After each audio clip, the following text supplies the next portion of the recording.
Hi hello friends, welcome to Athaliya Tamil.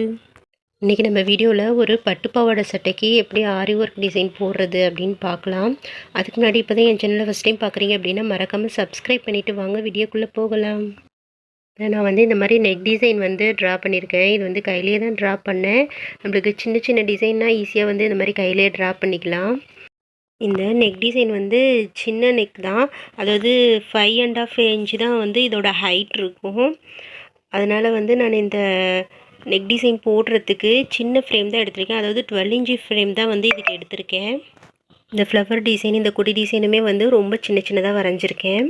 நம்ம இப்போ வந்து சின்னதாக வந்து பூ போட்டு சின்னதாக லீஃப் இந்த மாதிரிலாம் டிசைன் போடும் போது நம்ம செயினும் வந்து ரொம்ப சின்னதாக போட்டால் உங்களுக்கு அந்த டிசைன் பார்க்குறதுக்கு சூப்பராக இருக்கும். அதனால் நம்ம இதில் போடுற ஒவ்வொரு செயினும் வந்து ரொம்ப சின்னதாக போடணும். நம்மளால் எவ்வளோ சின்ன செயினாக போட முடியுமோ அந்தளவுக்கு சின்ன செயினாக போடணும். நான் வந்து நம்பர் 30 நீடில் 2 லிப் நீடில் தான் யூஸ் பண்ணி செயின் ஸ்டிச் சரி கோல்டன் சரியில் வந்து செயின் ஸ்டிச் போடுறேன். பாருங்கள், நான் ஜூம் பண்ணி காமிக்கிறேன். சின்ன சின்ன செயினாக வந்து நம்ம போடும்போது ரொம்ப நல்லாயிருக்கும் பார்க்குறதுக்கு. நான் வந்து 2 செயின் வந்து நெருக்கமாக அதே மாதிரி போட்டிருக்கேன். பாருங்கள், இப்போ வந்து செயின் வந்து போட்டு முடிச்சாச்சு. அடுத்தது நான் பார்டர் லைன் வந்து எதுவும் பீட் வந்து கொடுக்கல. நான் வந்து கொடி டிசைன் இந்த மாதிரி இருக்கிறதுக்குலாம் அதிகமாக பார்டர் லைன் வந்து கொடுக்காத போட்டாவே உங்களுக்கு நல்லாயிருக்கும் பார்க்குறதுக்கு. இப்போ வந்து இந்த ஃப்ளவர் டிசைன்லேருந்து ஆரம்பிக்கிறேன். நம்ம எப்போதும் வந்து ஒரு டிசைனை வந்து ஆரம்பிக்கும் போது, அதாவது வரையும் போதுமே நடுவில் இருந்து வந்து வரைங்க, நடுவில் இருந்து வந்து போடுங்க. அப்போ தான் உங்களுக்கு போடுறதுக்கு வந்து ஈஸியாக இருக்கும். இப்போ வந்து நான் நம்பர் 3 சைஸ் பீடு நடுவில் வச்சு அதை சுற்றி சுகர் பீடு கொடுக்கலாம் அப்படின்ட்டு இருந்தேன். அது கொடுத்தா அந்த ஃப்ளவர் நான் வரைஞ்சிருக்கிறதுக்கு அதிகமாக வந்து அந்த மாதிரி இருந்தது அந்த சுகர் பீடு. அதனால் இந்த மாதிரி ஒயிட் கலர் சக்கரி யூஸ் பண்ணி அது மேலே வந்து நான் ஜர்கான் ஸ்டோன் வந்து ஒட்டியிருக்கேன்.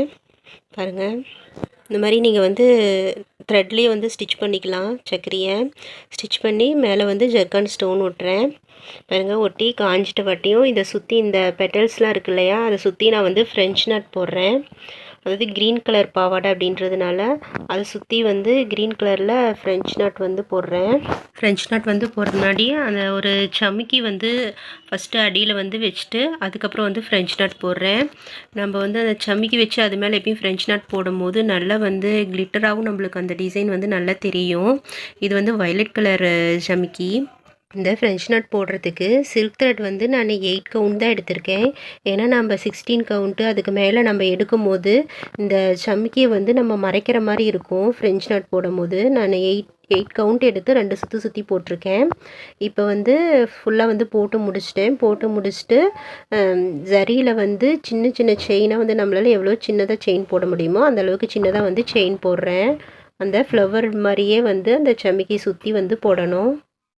பாருங்கள், இந்த மாதிரி வந்து ஃபுல்லாக போட்டு முடிச்சுக்கலாம். அடுத்தது அதை சுற்றி வந்து நான் லீஃப்லாம் இருக்கு இல்லையா, எல்லாத்துக்குமே வந்து நான் செயினில் அவுட்லைன் கொடுத்துக்கிறேன். இந்த மாதிரி செயின்லாம் வந்து நம்ம நெக் லைனுக்கு போட்ட மாதிரியே சின்ன சின்னதாக எல்லாமே ஒரே மாதிரியே போடுங்க. அந்த டிசைன் வந்து உங்களுக்கு பார்க்குறதுக்கு நல்லாயிருக்கும். ஏன்னா நம்ம சின்ன நெக் டிசைனில் போடும்போது எப்பயுமே நீங்கள் செயினையும் வந்து சின்ன சைஸாக போட்டுறீங்க அப்படின்னா உங்களுக்கு பார்க்க நல்லாயிருக்கும். இப்போ ஆரி ஒர்க்கில் எப்பயுமே வந்து அந்த ஒர்க் நம்ம ஒவ்வொரு டிசைனுமே சூஸ் பண்ணுற திங்ஸ் எல்லாமே வந்து நம்ம சின்ன சின்னதாக யூஸ் பண்ணும்போது அந்த ஒர்க் வந்து பார்க்குறதுக்கு ரொம்ப நல்லாயிருக்கும். அடுத்தது இந்த லீஃபுக்கெலாம் வந்து நான் ஜர்தோசி கோல்டன் கலர் ஜர்தோசி வந்து கொடுக்குறேன். லீஃப் ஃபில்லிங்லாம் வந்து நம்ம போடும்போது இந்த மாதிரி நடுவில் வந்து ஒரு லைன் கொடுத்துட்டு ஜர்தோசி கொடுத்துட்டு அதுக்கப்புறம் வந்து நம்ம அது மேலேயே லோட் பண்ணால் உங்களுக்கு பார்க்குறதுக்கு நல்லா எம்போஸ்டாக இருக்கும். பாருங்கள், இந்த மாதிரி நடுவில் வந்து ஒரு ஜர்தோசி கொடுத்துட்டு ஸ்லாண்டிங்காக வந்து நம்ம லீஃப் ஃபில்லிங் பண்ணுவோம் இல்லையா, இந்த மாதிரி பண்ணுறோம்.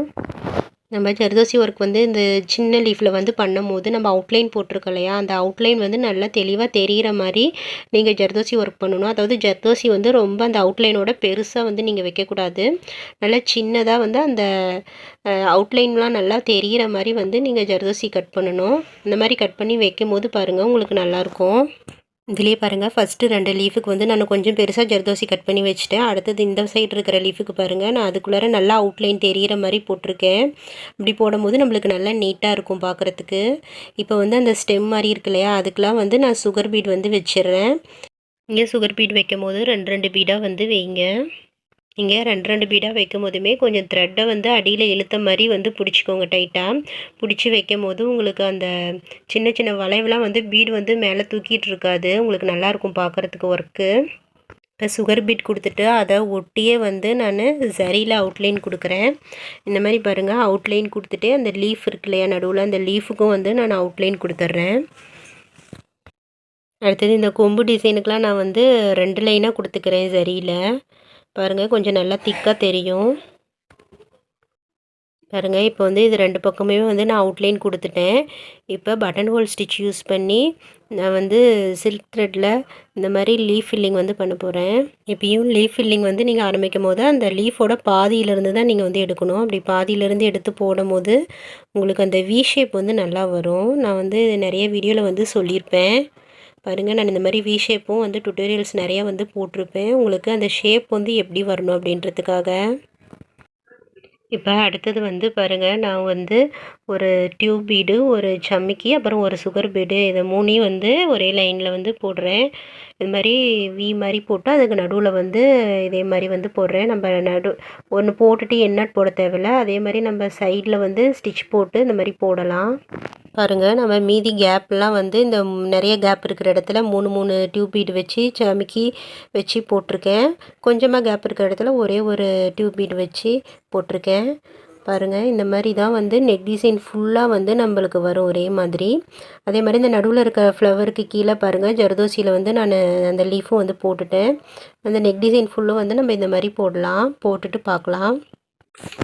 இப்போ பாருங்கள், நெக் டிசைன் வந்து ஃபுல்லாக நான் முடிச்சிட்டேன். பாருங்கள், இப்போ வந்து நடுவில் வந்து நான் அங்கங்கே கேப் இருக்க இடத்துக்குலாம் இந்த மாதிரி சிங்கிள் பீட் மெத்தடில் சுகர் பீட் வந்து ஸ்டிச் பண்ணியிருக்கேன் ஒரு பீடாக.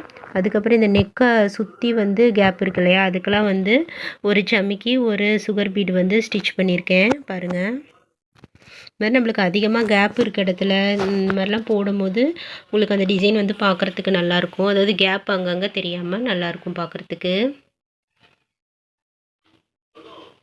பாருங்க, ஃபுல்லாக வந்து போட்டு முடிச்சாச்சு. நம்ம போடுற செயின் எல்லாம் வந்து போடும்போது ஒரே மாதிரியே போடுங்க. சின்னது பெருசாக போடாதீங்க. அப்போ தான் வந்து உங்களுக்கு நீட்டாக இருக்கும் பார்க்குறதுக்கு. இப்போ இதே டிசைன் தான் வந்து நான் ஹிப்லேயும் போட போகிறேன். அதாவது இடுப்புக்கு வந்து நம்ம இதே கொடி டிசைனை நேராக வந்து ஒரு லைனில் போட போகிறோம். பாருங்கள், இதுதான் வந்து ஹிப் டிசைனு. இதுவும் வந்து அந்த துணியிலே வந்து நான் போட்டிருக்கேன். பாருங்கள், இதே வந்து நேர் லைனு ஒரு லைன் மட்டும் சுகர் பீட் வந்து பார்டர் கொடுத்துருக்கேன். அங்கங்கே புட்டாஸ் வந்து இந்த மாதிரி கொடுத்துருக்கேன். பாருங்கள், இந்த ஷர்ட்டோட ஃபுல் வியூ பார்ப்போம். நெக் டிசைனு புட்டாஸ் வந்து நான் அங்கங்கே கொடுத்துருக்கேன். கீழே வந்து ஹிப்பில் வந்து இந்த மாதிரி பெல்ட் மாதிரி நான் டிசைன் போட்டிருக்கேன். அடுத்தது ஸ்லீவ் டிசைன் வந்து ஒரு லைன் சுகர் பீடு, அதுக்கப்புறம் ஒரு லைன் கிளிப் ஸ்டோனு, அப்புறம் ஒரு லைன் சுகர் பீடு. இந்த ஸ்லீவ் டிசைன்லேயே வந்து பாக்ஸாக இருந்தது. அதுக்கெலாம் வந்து நான் க்ரீன் கலர் த்ரெட் கொடுத்துருக்கேன். நடுவில் வந்து சிங்கிள் பீட் மெத்தடில் சுகர் பீட் கொடுத்துருக்கேன். அதாவது அந்த பார்டர்லேயும் வந்து இந்த மாதிரி கொடுத்துருக்கேன். கொடுத்துட்டு அவுட்லைன் வந்து க்ரீன் கலர் த்ரெட்லேயும் சரிலேயும் வந்து அவுட்லைன் போட்டிருக்கேன். அவ்வளோதான். இதுதான் வந்து ஸ்லீவ் டிசைனு. பஃப் ஸ்லீவ்னால் நான் பார்டர் லைன் மட்டும் போட்டிருக்கேன். இந்த வந்து ஸ்டிச் பண்ணி பாருங்கள், இந்த மாதிரி தான் பஃப் ஸ்லீவ் வச்சு ஸ்டிச் பண்ணியிருக்கு. நெக் டிசைன் வந்து கரெக்டாக மேலே கீழே வந்து பாருங்கள் இந்த மாதிரி வந்திருக்கு.